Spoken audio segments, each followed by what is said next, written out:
Assalamu alaikum hörmətli televizor Dunya Uyghur Qurultiyi to'g'ri televiziyesi kündilik xəvərlər proqramımızga xoş gəldinglar. Ben Hidayat Musacan. Bugün 2. ayının 26. günü cümə. Həmminglarning mübarək cümə günü xeyirlik bolsun. Aziz görürmənlər, tövəndə diqqətinglar bugünkü xəvərlər proqramımızın təfsilatıda bolsun. Bu hafta Kanada parlamentidan keyin Uyg'urlarga munosabatli yana bir tarixiy qaror Gollandiya parlamentidan keldi. 25 fevral günü keçdi Gollandiya parlamenti növbətdə Uyghurlar uçurayotgan zulmni rasmiy yuzində irqiy qirg'inchilik deb bekitish haqida maxsus qaror qabul qildi. Bunun bilan Gollandiya Yevropa bo'yicha Uyg'ur irqiy qirg'inchiligi haqida qaror qabul qilgan tunji davlat bo'lish sifati bilan tarix betidan oltin harflar bilan o'rin oldi.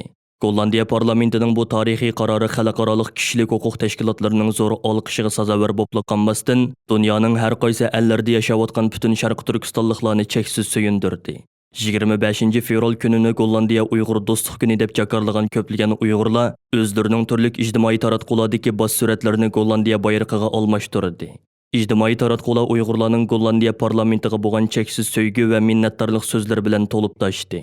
Kanada parlamentida Xitoyning Uyg'urlarga qaratgan zulmlarini rasmiy yuzында irqiy qirg'inchilik deb qaror qabul qilingan 22 fevral kunimi chet ellardagi Uyg'urlar Kanada Uyg'ur dostluq kuni deb jakarlagan edi.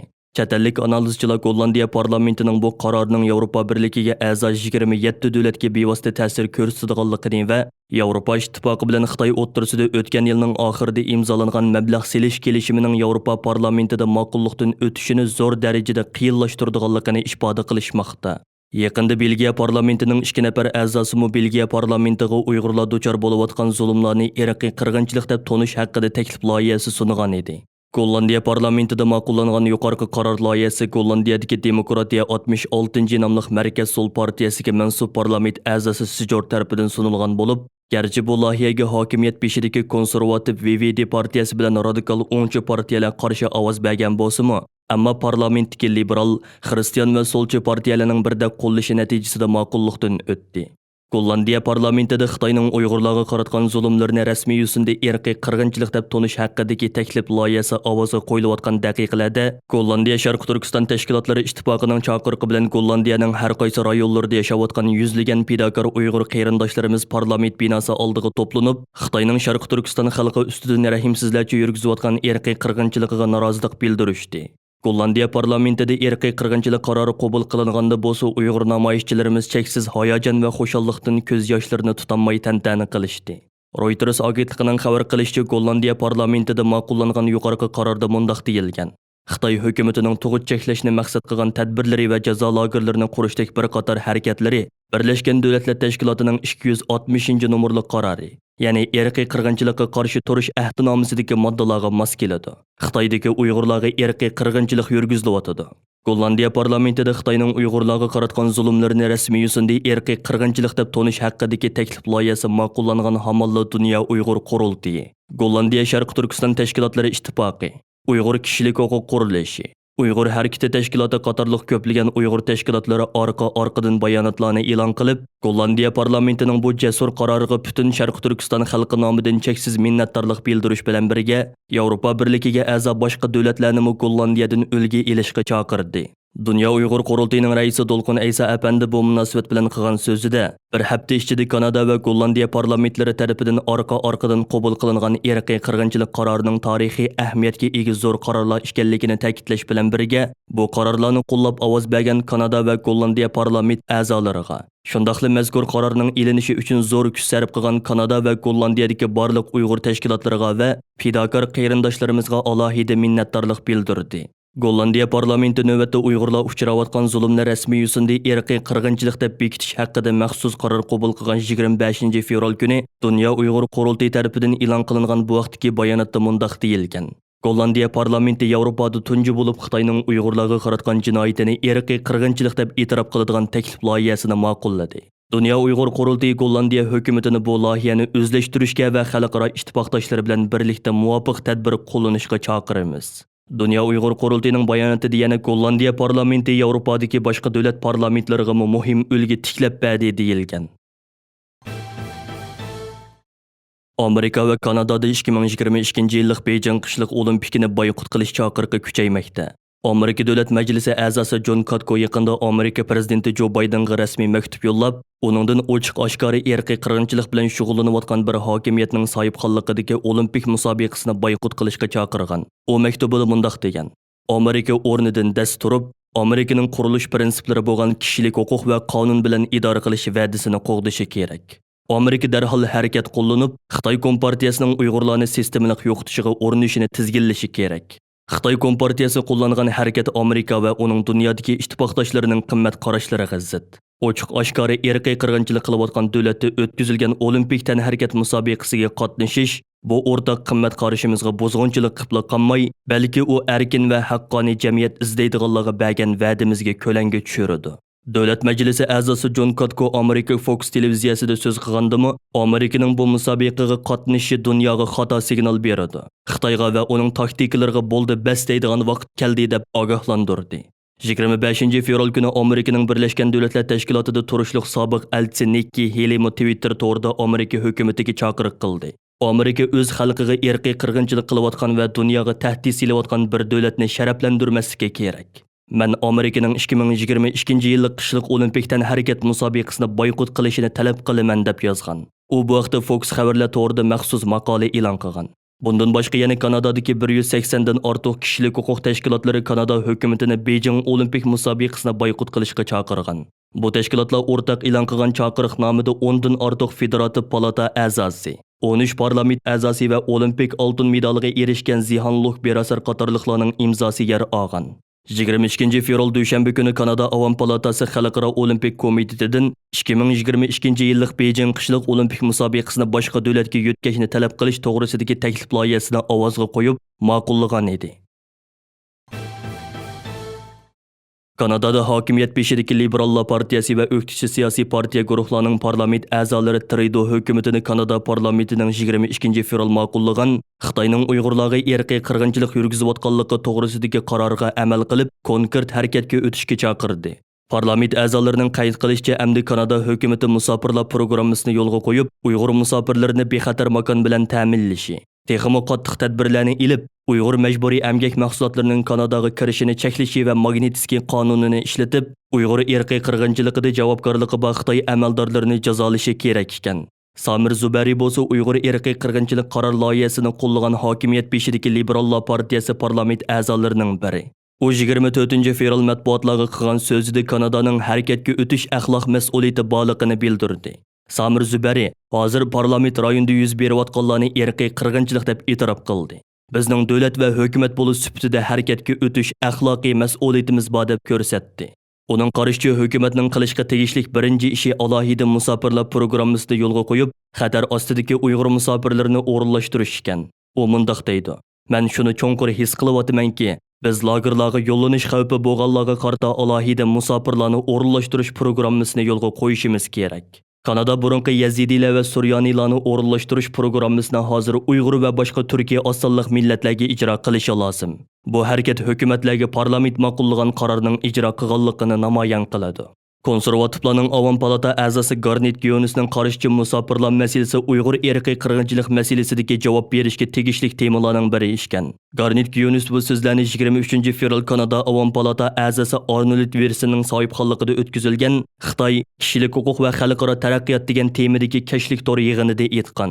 Uning qarashicha Kanadaning musofirlar shaxsiy kapolat qonuni Uyg'ur musofirlarni qabul qilishning hozirgi unumli yo'li ekan. U bu vaqtdagi savolga mundaq dedi: "Bu shubhisizki, biz javoban ko'ngil bo'lishga tegishlik masala. Biroq men buningda musofirlar shaxsiy kapolat qonunini ishlatishga moyil. Bu xatar ostidagi kishilarni Kanadaga elib kelib, ularning Kanadaga moslashishiga yordam qilishning eng unumli yo'li deb qarayman. Uyg'urlarning vaziyatiga bo'lgan diqqatning ko'payishi Kanadadagi o'xshamagan guruhlarni ularga kapolat bo'lishga texmo qiziqtiradi. Biroq u yana hukumatni bu programmaga qarshi chiqarib, uningga to'sqinlik qilish bilan tanqidlagan. Garnet Gyonisning ta'kidlashicha, hukumat yana Xitoyga Magnitskiy embargosi yurgizib, Xitoy amaldorlarini jazolashi, Uyg'ur majburiy emgak mahsulotlarini cheklashi kerak ekan. U reallikni e'tirof qilish buning birinchi qadami. Ikkinchi qadamda kuchli siyosiy tadbirlarni ilib, Uyg'ur xalqini qo'g'dash, bu irqiy qirg'inchilikka qarshi kurash yo'lidagi mas'uliyatimizni ado qilishimiz kerak. Bu deganlik irqiy qirg'inchilikni ilib borganlarga qarshi Magnitskiy embargosi yurgizish, bizning ta'minot zanjirimizni isloh qilish, majburiy emgak mahsulotlarining bozorimizga kirishining oldini olishdir degan. Amerika prezidenti Joe Bidenning Amerika Markaziy axborot idorasi CIA'ga rahbarlik qilishga ko'rsatgan nomzodi William Burns Xitoyga yanada ko'p mablag' va odam kuchi orqali taqobil turish zarurligini bildirgan. New York vaqti gazetining bildirishicha William Burns 24-fevral kuni Amerika Davlat Majlisida ochilgan baholash yig'iniga qatnashganda Amerikaning davlat xavfsizligi haqida to'xtalib Xitoyni dushman kuch va Amerika istixborot sohasining eng chong geosiyosiy raqobatchisi deb ko'rsatgan. Burns apandi guvohlik berish yig'inida Amerikaga raqib bo'layotgan Xitoy hukumatining pozitsiyasining intayin qabihligini aytgan. U mundaq degan: "Meningcha Xitoy bilan bo'lgan raqobatimiz uzun musofirlik bir raqobat. Bu Sovet ittifoqi bilan so'q munosabatlar urushi mazgilidagi raqobatga o'xshamaydi. Chunki u asosliqi xavfsizlik va ideya jihatdan ilib berilgan edi. Biroq bu qitimqisi yuqori fan texnika iqtidoriga va iqtisodiy kuchga ega bir davlat bilan bo'ladigan raqobatdir." Burns apandi agar vazifaga tayinlangan taqdirda o'zining Xitoyga qaratiladigan istixborot harakatlarini kuchlantiradiganligini va'da qilgan. U buning uchun texnik ko'p mablag'ga va kuchli Xitoy tili saviyasi bo'lgan xodimlarga ehtiyojli ekanligini, texnikada yangilik yaratilishi kerakligini bildirgan. New York vaqti gazetining bildirishicha Burns apandi tonilgan peshqadam diplomat bo'lib, u ilgari Amerikaning Iordaniya va Rossiyada turishliq bosh elchisi bo'lgan. Shundaqla Amerika tashqi ishlar ministrligining oliy darajali xodimi bo'lib xizmat qilgan ekan. Shunga u davlat majlisida har ikki partiya a'zolarining qo'llashiga erishgan bo'lib, uning Amerika Markaziy axborot idorasining boshliqlik vazifasiga loyiq ko'rilib, vazifaga tayinlanish ehtimoli yuqori ekan. Turkiya İyi partiyasining parlament a'zosi Umid Özdağ apandi 25-fevral kuni Xitoyning Istanbuldagi Xitoy konsulxonasi oldida namoyish qilayotgan Uyg'urlarni ziyorat qilib, ularni qo'llab-quvvatlaydiganligini ifodaladi. Garchi turk soqchilar Uyg'ur namoyishchilarni Xitoy konsulxonasiga yaqinlab berishiga to'sqinlik qilayotgan bo'lsa-mu, ammo namoyishchilar Xitoy konsulxonasiga yaqin joydagi dengiz bo'yida norozilik namoyishini davom qilmoqda. Parlament a'zosi Umid Özdağ apandi namoyish maydonida qilgan so'zida Beijingning bu rahimsiz qilmishlarini darhol to'xtatishning payti keldi deb ko'rsatdi. Umid Özdağ apandi mundaq dedi: Xitoy 21-asrning boshlaridagi Sharq Turkistonda 20-asrning qorong'u zulmatlarida qolgan natsistlarning qilmishlarini qaytadan sahnaga ilib chiqyotdi. Qadimiy turk yurti bo'lgan Sharq Turkiston Xitoyning kundan kunga ishiyotgan besim siyosati ostida haqsizlik, adolatsizlik va zulmga uchramoqda. Sharq Turkistonlik qarindoshlarimiz necha ming yildan buyon Sharq Turkistonning turklik xarakterini, madaniyatini va mavjudligini qo'g'dab keldi. Ularning 21-asrda, 22-asrda, hattoki qiyomat qoyim bo'lguchi o'z vatanlarini qo'g'dashga tirishadi. Xitoy garchi ularni yo'q qilish uchun shuncha eg'ir besim qilayotgan bo'lsa-mu, lekin ular butkul besimlarga qarshi tik turmoqda. Agar Beijing aql parostini ishqa silib, buyuk turk dunyosining dushmaniga aylanishini xohlamasa, u chog'da Sharq Turkistondagi bu rahimsiz qilmishlarni darhol oxirlashtirishi kerak. Turkiya İyi partiyasi bo'lsa Turkiyada Uyg'urlar masalasini eng kuchli qo'llab kelayotgan o'qituvchi partiyalarning biri bo'lib, hozirga qadar bu partiya Turkiya parlamentida Uyg'urlar masalasini izchil turda ta'kidlab kelmoqda. Xitoyning Kanada va Gollandiya parlamentlarida Xitoy hokimiyatining Sharq Turkistondagi Uyg'urlarga qaratgan jinoiy siyosatlari va qilmishlarini rasmiy holda irqiy qirg'inchilik deb e'lon qilganligini olqishlash va Avstraliya hukumatidan o'xshash qaror olishni talab qilish maqsadida bugun, ya'ni 26-fevral juma kuni Sharq Turkiston Avstraliya jamiyatining uyushtirishi bilan Janubiy Avstraliya parlament binosi oldida namoyish o'tkazildi. Sharq Turkiston Avstraliya jamiyatining raisi Nur Muhammad Turkistoni apandi namoyish jarayonida qilgan so'zida ezilayotgan, xo'rlanayotgan va jiddiy irqiy qirg'inchilikqa duchor bo'layotgan Sharq Turkiston xalqiga ega chiqqan va Xitoyning xalqimizga qaratgan qilmishlarini irqiy qirg'inchilik deb bekitgan Amerika hukumatiga, Kanada va Gollandiya parlamentlariga butun Sharq Turkiston xalqidan rahmat aytish bilan birga Avstraliya hukumatini va parlamentini yuqorqi davlatlardan ulgu ilishga chaqirdi. Namoyishdan burun Sharq Turkiston Avstraliya jamiyati Avstraliya bosh ministriga, parlament raisiga va yuqori darajali hukumat arboblariga alohida maktub yo'llab, Avstraliya hukumatining va parlamentining Sharq Turkistondagi irqiy qirg'inchilikni rasmiy kun tartibga ilib kelishini talab qilgan edi. Bu qitimqi namoyishga Avstraliyaning Adelaide rayonida yashayotgan Uyg'urlardan boshqa yana yerlik hukumatning ba'zi amaldorlari va jurnalistlar taklif qilindi. Australian children to be stolen again by the Chinese government. Who are educated in the Chinese government? No. Do you allow Chinese government to shoot Australian citizens in the streets? Dunya Uyghur Qurultiyining o'rinlashtirishi bilan 28-fevral yakshanba kuni Sharq Turkiston xalqining munavvar o'g'lani, milliy ustozimiz va inqilobchimiz, Dunya Uyghur Qurultiyining faxriy raisi, Turkiyadagi Sharq Turkiston vaqfining raisi general Muhammad Rizo Pekin apandimni xotirlash muhokama yig'ini o'tkazildi. Tor orqali o'tkaziladigan bu qitimqi suhbatga marhum generalimiz Muhammad Rizo Pekin apandining ba'zi oila a'zolari, uning hayot vaqtidagi sabdoshlari va Turkiyada yetishtirgan ba'zi o'quvchilari qatnashadi. Oldimizdagi yakshanba Berlin vaqti tushdan keyin soat 14 da boshlanadigan suhbat yig'inining naq maydon ko'rinishini Dunya Uyg'ur Qurultiyining YouTube sahifasidan bevosita ko'ra olasiz. Hammaga ma'lum bo'lganidek marhum generalimiz Muhammad Rizo Pekin apandi kasallik sababidan davolash o'nim bermay 2010-yili 2-oyning 16-kuni Anqara shahrida 85 yoshida biz bilan mangulik vidolashgan edi. Hurmatli televizor ko'ruvchilar, yuqorida Dunya Uyg'ur Qurultiyi to'g'ri televiziyasi kundalik xabarlar programmasini diqqatingizga sundiq. Keyingi qitimliq programmamizda ko'rishaylik. Ko'rishguncha omon bo'lgaysizlar. Xayr xo'sh.